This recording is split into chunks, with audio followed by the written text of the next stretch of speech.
Hello everyone, welcome to another Green Dragons Gaming Club. Without us, they never feel like winners. Without them, we couldn't look so good.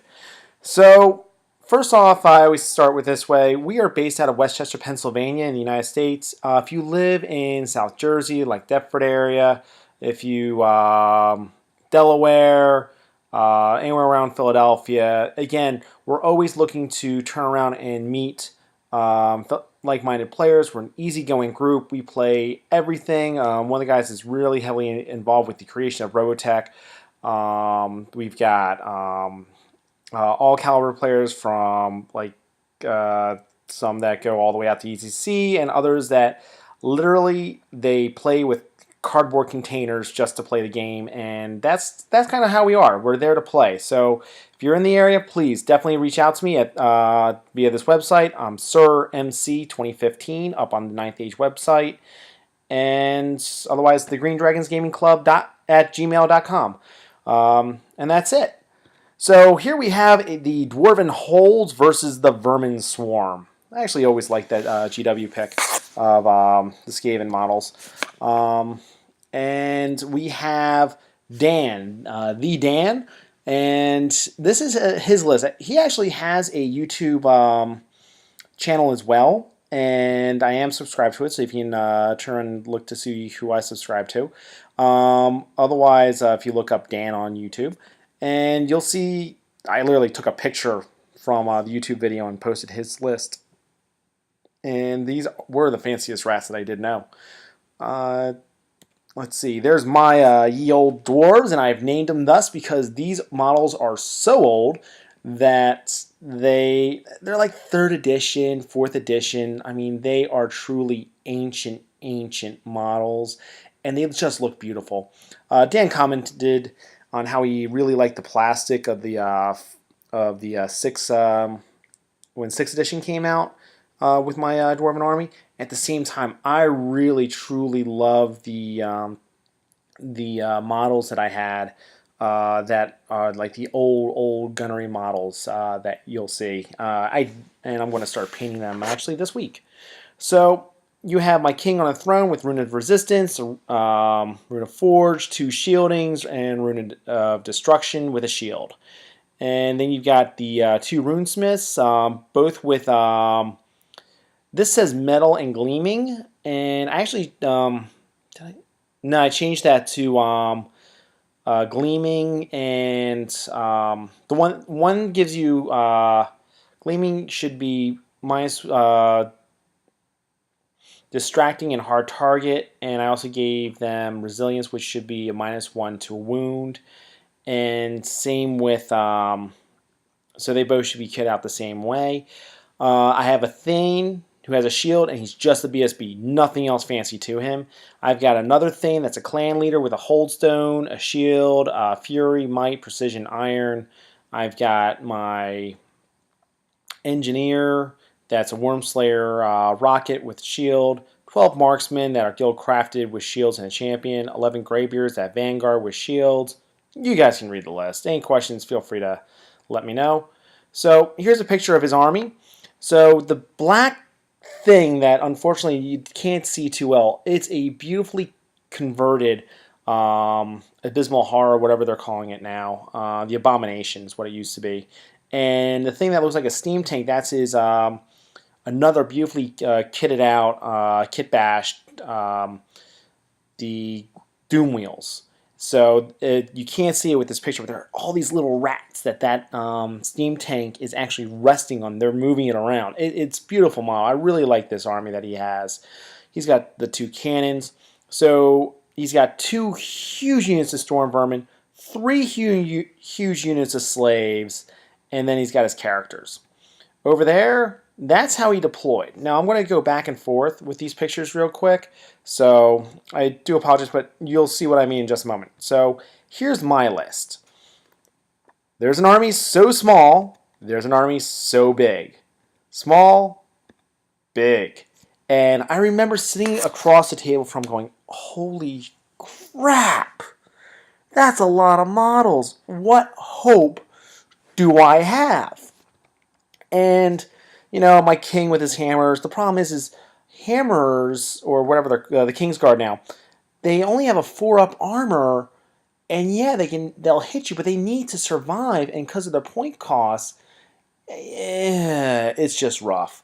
Now the Clansman, which gives me the extra rank with all those with spears, that there is really good. And I actually have hatred on his unit, on 4 of his units, because it's I get hatred because I have a king, and then I get an additional D3. So again, that would be his 2. The broader versions, those are actually the Storm Vermin. And then the 1 unit of slaves that is actually sitting in the back. Now, one thing to keep in notice, his original game plan was to put his a couple of characters like a BSB and his Warlock in with the slaves. The problem is you're not legally allowed to do that because they're insignificant, and only insignificant models can go into insignificant units. If it's a significant model, cannot go into an insignificant unit. On the right-hand side, there's his Abomination, and there's one of those rattling guns next to it. So he started off with 1 unit of slaves. I threw down my warriors.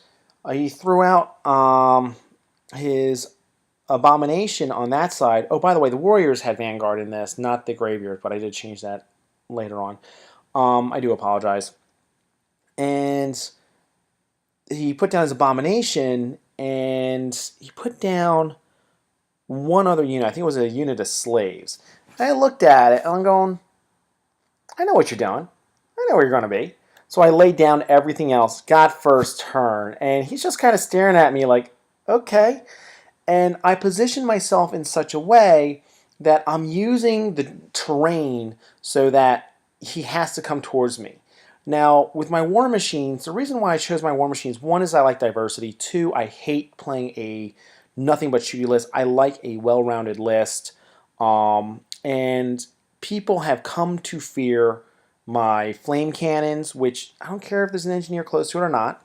The organ gun works well only if you have that engineer. Otherwise, you're not hitting as much as what you really should.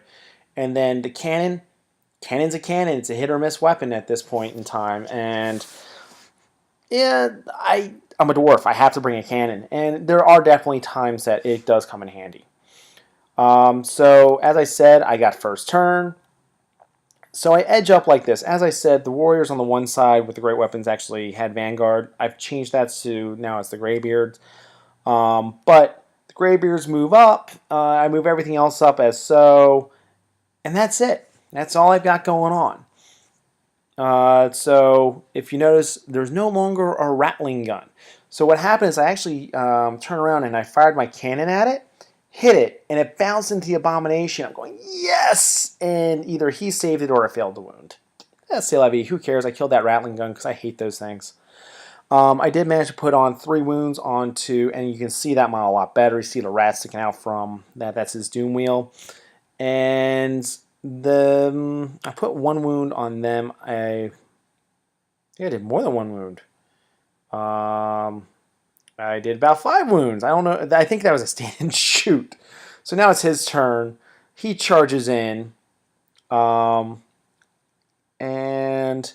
over there, he moves his Abomination and the Gutter Runners around the flank there. And that's it.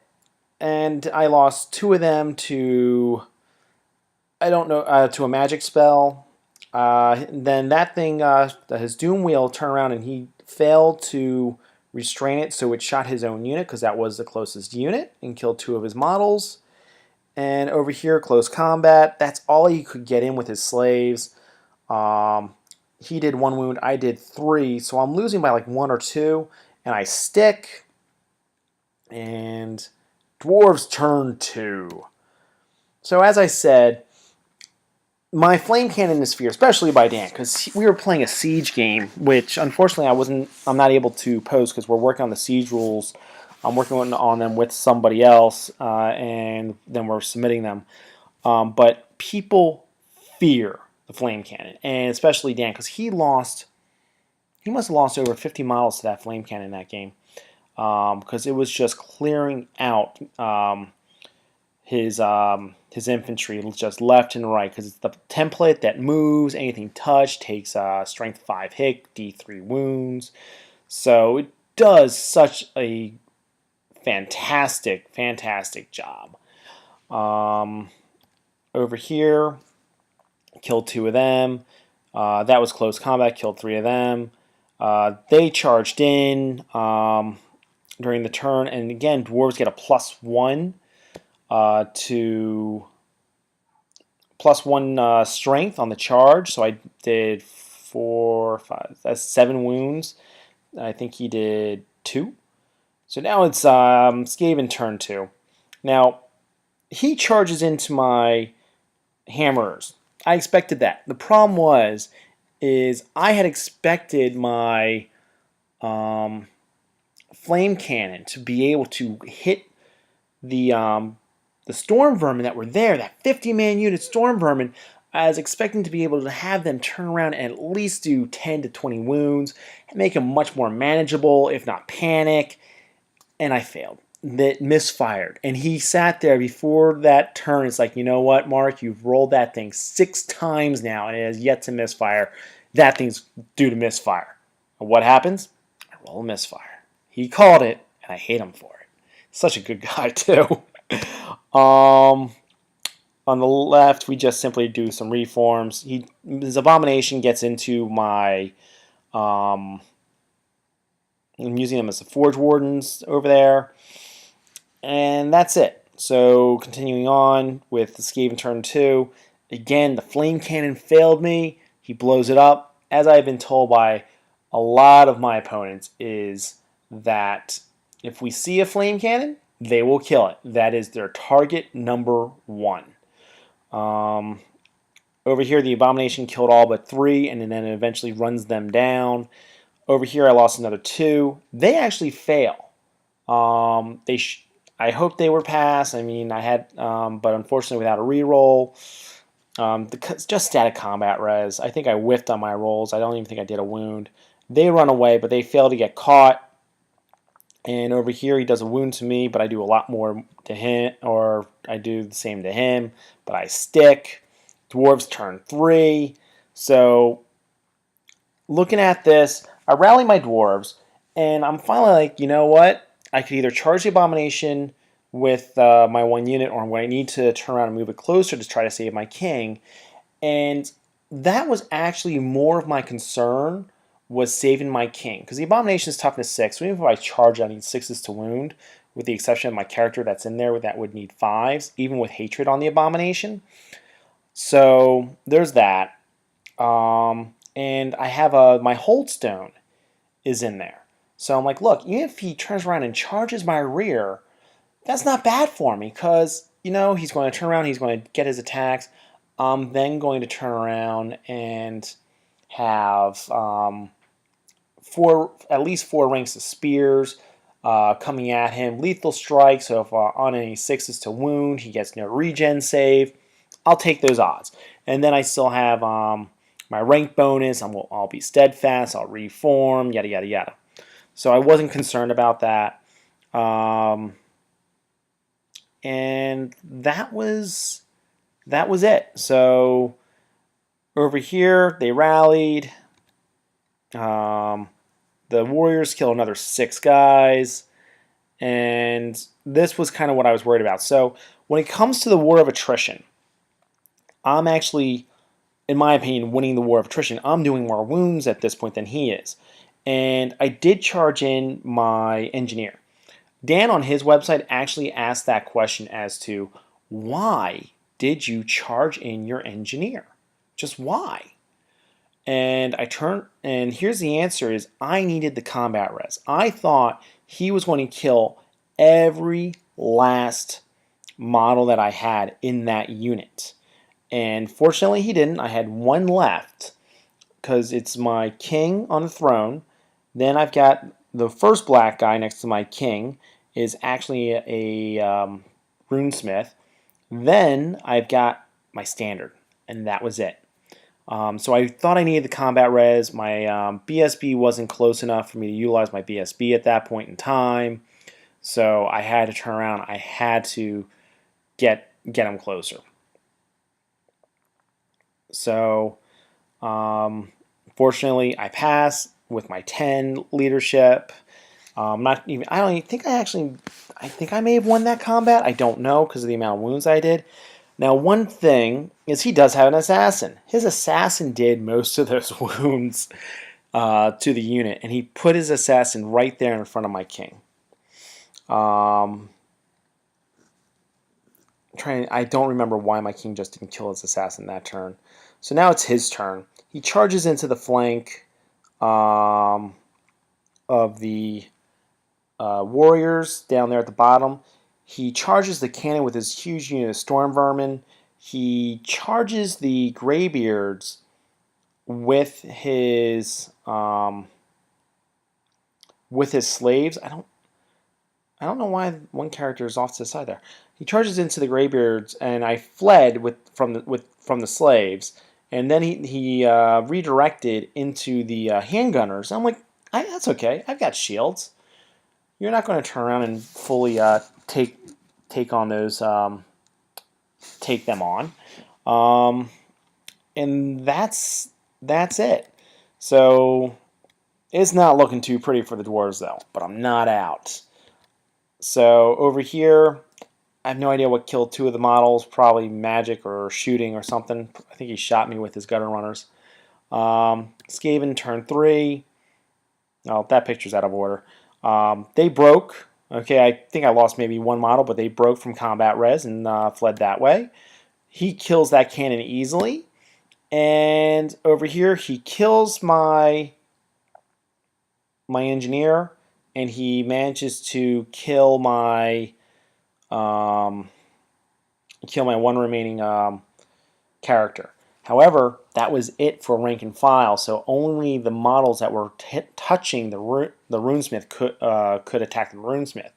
Meanwhile, my king decimated, absolutely decimated that lowly assassin, who I think did manage to put like 1 or 2 wounds on my king, and my king's got 6 wounds, so I didn't care. But you know, he was able to. Got to give him credit there. He had some like magic item that made him strength 8, something ridiculous like that. But even so, I was making him reroll his wounds. He needed force to hit me. I wasn't scared. And again, I stuck because he did a total of 3 wounds. I did 5, 6 wounds. So again, if I did roll, I didn't lose by much. So now it's Dwarfs turn 4. So I'm going to go back to that picture because, again, I'm running out of things to do at this point in time. I don't have much left on the board. My warriors there with the character charge into the side. I have hatred against that unit. I end up winning combat easily. He breaks, and he's going to get run down because my king, all dwarven units within 6 inches of the king on a war throne, gets... they have Swift Stride. So I turn around, I run him down, and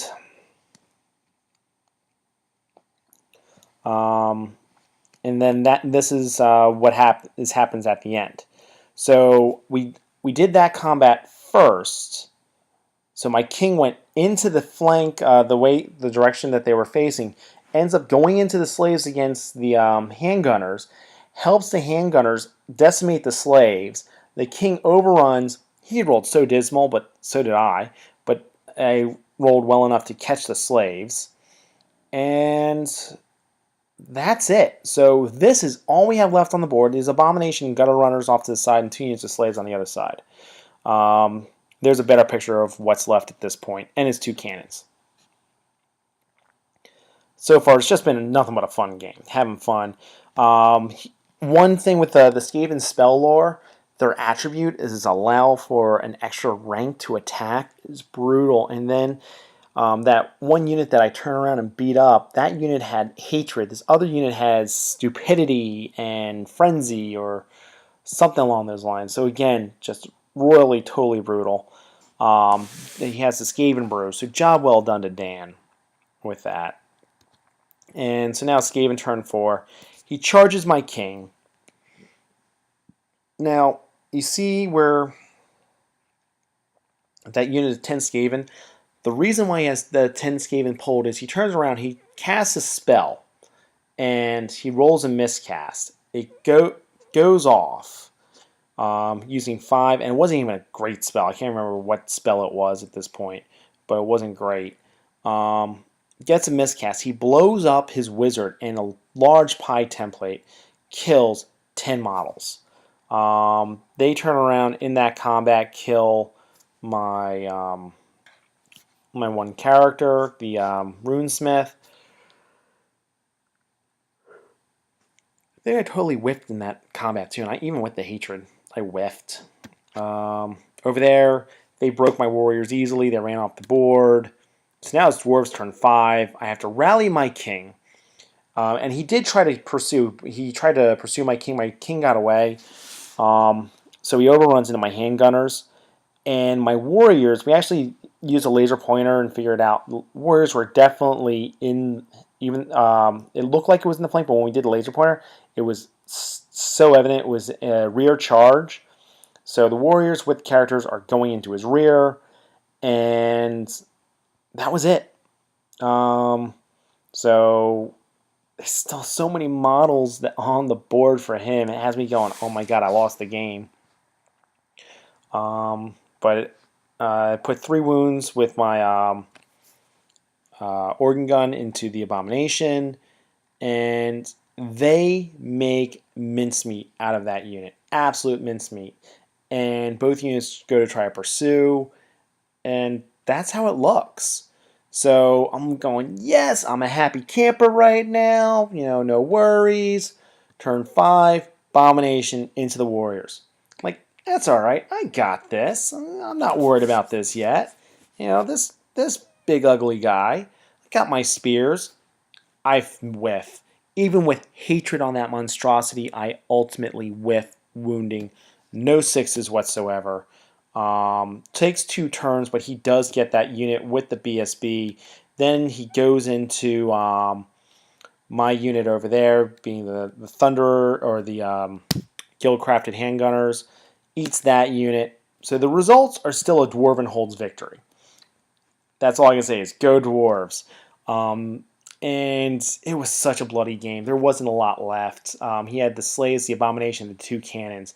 One thing I didn't show a picture of is my organ gun just made mincemeat of his gutter runners. That he had 1 gutter runner left that broke and fled and never to return again.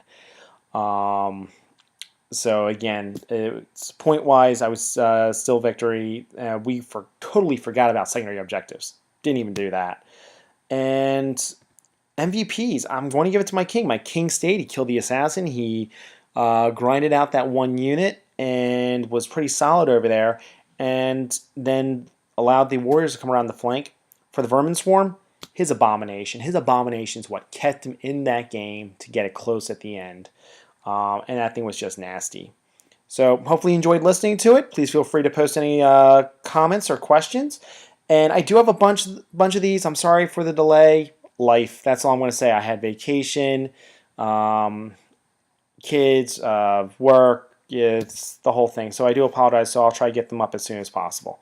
Thank you, and till next time.